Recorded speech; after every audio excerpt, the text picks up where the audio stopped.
Humanity's entry into the galactic unity was once hailed as a triumph of diplomacy and progress.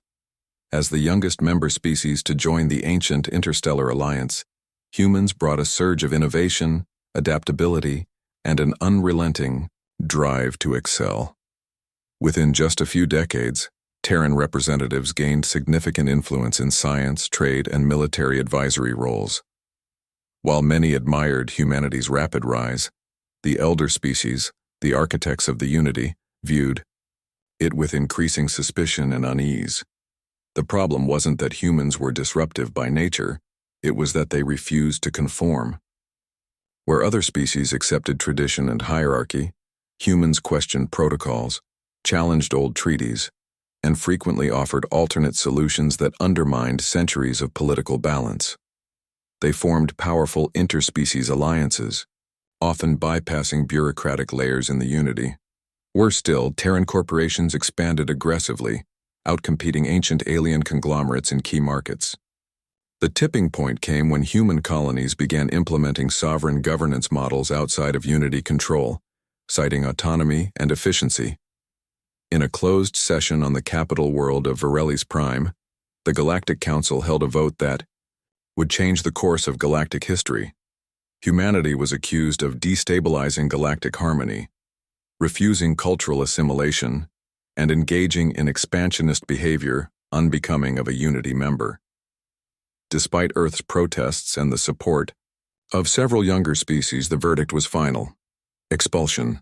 Effective immediately, all human diplomatic ties were severed. Access to wormhole networks, trade routes, and key galactic resources was revoked. Terran ambassadors were recalled and escorted out. Human colonies were forced to disband or submit to unity administration. Earth itself was placed under heavy surveillance, its skies patrolled by unity peacekeeping fleets. The shock was global.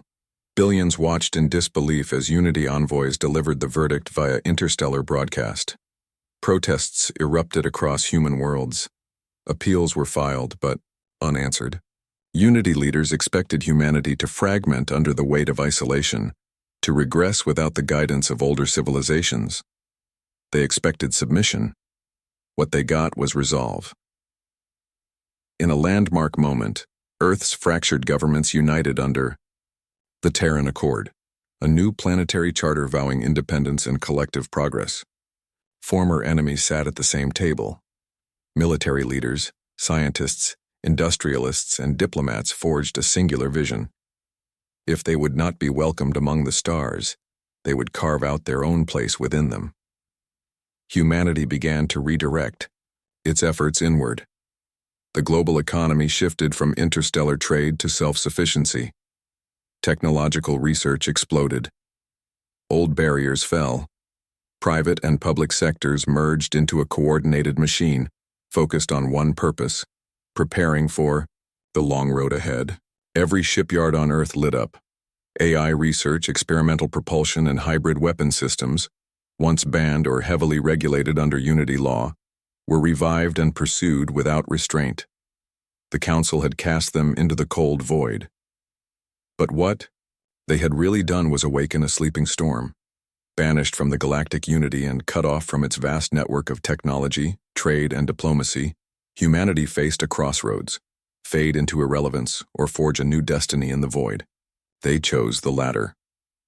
In the early years following the expulsion, Earth entered what historians would later call the Crucible era. Survival demanded innovation, cooperation, and sacrifice. With access to wormhole gates revoked and interstellar trade blockaded, Earth turned inward and upward. The Terran Accord, once a desperate symbol of unity, became the bedrock of a new civilization. Its core philosophy was clear: humanity would never again allow its future to rest in the hands of outsiders. Under the Accord, the entire planet restructured itself. Nations disbanded their separate space programs and pooled resources into the newly formed Terran Stellar Assembly, a centralized body overseeing humanity's expansion, research, and defense. Earth's moon became a hub for advanced shipyards. Mars, once a fledgling colony, was transformed into an industrial powerhouse. The asteroid belt became a proving ground for next-generation mining, engineering, and weapon testing. Crucially, humanity began reverse engineering everything they had once been barred from. Old Unity tech, acquired during their membership and hidden from alien eyes, was dismantled and studied. But humans didn't just replicate, they improved. Where Unity ships relied on conservative, stable technology, Terran engineers embraced risk and asymmetry. Experimental power cores, adaptive armor, neural interface targeting systems, and quantum fold engines, once theoretical, became reality. Within a generation, Earth had produced the Stormfleet, a fleet unlike anything the galaxy had ever seen. Sleek, black-hulled warships with adaptive camouflage, modular weapon systems, and AI commanders designed to evolve with every engagement. These were not patrol vessels, they were hammers, forged for vengeance and deterrence. But this rebirth wasn't limited to Earth. Despite the Council's efforts to isolate humanity, not all alien species agreed with the verdict. Several younger civilizations, disillusioned by Unity's stagnation and bureaucracy, secretly maintained contact. Smugglers, dissidents, and sympathetic outposts formed an underground network known as the Shadows of Accord.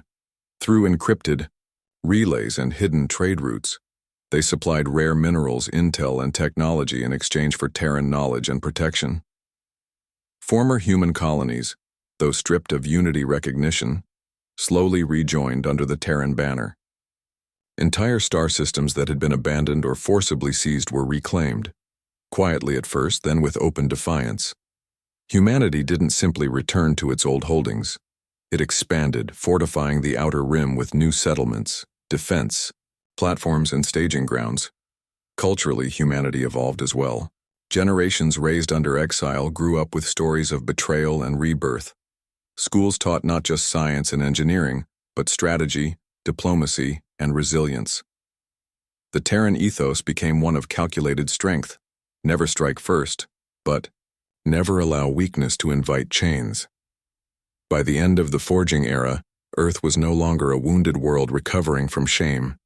It was the heart of a rising empire, an empire that had been underestimated, rejected, and cast into darkness, only to emerge sharper, stronger, and unified by fire. The galaxy remained largely unaware of what had taken shape beyond the old borders of human space. But they would soon learn. For decades, the galactic unity dismissed the Terran resurgence as rumor, whispers of human colonies returning to power, of shadow fleets forming in the void. To the elder species, humanity was a closed chapter. The Council believed their expulsion would lead to decay, not defiance. But while they debated politics and enforced outdated treaties, humanity was preparing for war, not for conquest, but for a reckoning. The first sign of the coming storm arrived quietly. A Unity patrol fleet sent to investigate strange energy readings near the Perseus Rim vanished without a trace. Days later, another task force dispatched to the same region encountered what official reports described as a highly coordinated ambush utilizing non-Unity technology and tactics. Only one damaged cruiser limped back, its data corrupted, its crew shell-shocked. Internal investigations were launched, but few dared to utter the growing suspicion. The humans were back. And then the storm broke. Without formal declaration, the Terran Stormfleet launched a rapid series of precision strikes across critical Unity sectors. The first target was the orbital relay at Selithar Prime, a key communications hub that linked 6 core species. It was obliterated in 12 minutes, not occupied, not looted, erased. Next came the shipyards of Kovarn Theta, where hundreds of Unity cruisers were under construction. Terran stealth vessels bypassed planetary defenses using adaptive cloaks and deployed gravity shear bombs, tearing the facilities apart at the quantum level. No warning, no survivors. Only a brief chilling transmission. We remember. Panic rippled through the Unity High Council. These weren't the desperate raids of a fringe rebellion. This was strategic, surgical, and terrifyingly effective. The Terran Stormfleet was no longer bound by Unity laws or conventions. They moved faster, struck harder, and disappeared before responses could be mounted. Entire fleets were paralyzed by Terran cyber warfare. Command AI subverted, weapon systems locked, life support deactivated. But humanity didn't seek domination or conquest. Their goal was clear: dismantle the fragile scaffolding of power that had once cast them out. They targeted infrastructure, not populations. Command centers, energy grids, data repositories, and political nexuses fell one by one. Each blow delivered a message: you cast us into the void. Now we return with the fury of it. Behind the military operations, the Terran Accord deployed envoys to sympathetic species, particularly the younger civilizations long chafing under the Unity's rigid structure. Offers of technology, autonomy, and protection were made. Many accepted. The Terran banner began to spread, not through fear, but through choice. The Unity Council, fractured and desperate, tried to mount a counteroffensive. But their fleets were designed for deterrence, not war. Their soldiers trained for diplomacy, not attrition. Against the Stormfleet, ships governed by AI commanders learning from every battle, augmented by human unpredictability, they stood no chance. At the heart of the campaign stood Grand Admiral Aisha Rao, a former orbital engineer turned fleet commander. Her strategy was simple: destabilize, disable, and vanish. Her mantra echoed across every Terran ship. Let the stars remember who was cast out and who returned to claim them. The storm had been unleashed, and the galaxy could no longer look away. The galactic unity, once a towering edifice of power, stood fractured and trembling. Its fleets crippled, its infrastructure shattered, and its credibility in ruins. The ancient alliance could no longer pretend that humanity's resurgence was a passing threat. What began as whispers and denials had erupted into a galactic reckoning, and now the surviving council members were forced to do what once seemed unthinkable. They requested peace talks with the Terran Accord, but humanity did not come as beggars. The Terran Empire, now officially recognized by dozens of former Unity protectorates, arrived at the peace summit not with a delegation, but with a message. The old order is dead, a new one is rising. Led by High Chancellor Elena Voss and Grand Admiral Aisha Rao, the Terran representatives outlined their terms. They did not seek annexation, tribute, or punishment. What they demanded was the dismantling of the galactic unity's authoritarian structure, a system that had for millennia suppressed advancement, silenced dissent, and kept younger civilizations in a perpetual state of dependence. The Terran Accord called for a galactic charter of sovereignty, a new interstellar framework based on mutual respect, freedom of innovation, and species self-determination. Every civilization, regardless of age or origin, would have equal voice and access to shared technology. The wormhole network, long monopolized by the Unity, would be reopened under joint stewardship. In short, the Terrans weren't just challenging the Unity, they were rewriting galactic law. The older species, still clinging to the faded glory of their dominance, resisted. But they were isolated, their fleets were in disarray, their colonies were defecting. One by one, smaller powers began declaring allegiance to the new order, some out of fear, most out of hope. The Terran promise was simple: you will not be ruled. You will stand with us as equals, or be left behind. In the following months, the Terran Empire evolved into the Stormborn Coalition, a multi-species alliance, driven by the principles that had shaped humanity's rise: adaptability, accountability, and audacity. Former Unity colonies were given autonomy, backed by Terran defensive guarantees. Scientific collaboration exploded as new ideas were finally freed from layers of political restriction.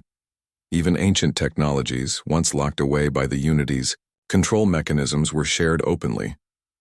Earth, once a scarred and forgotten world at the edge of relevance, became the heart of this new galactic civilization.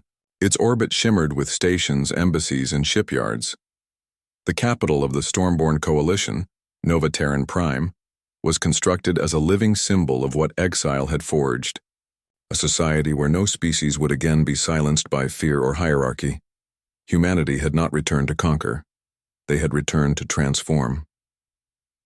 In the story's final moments, a former Unity counselor, once arrogant and dismissive, gazes upon a holographic map where the Terran banner flies across half the known stars. She whispers, "We cast them out to weaken them, and instead, we gave them purpose." The galaxy had a new center of gravity, and it was born from the storm.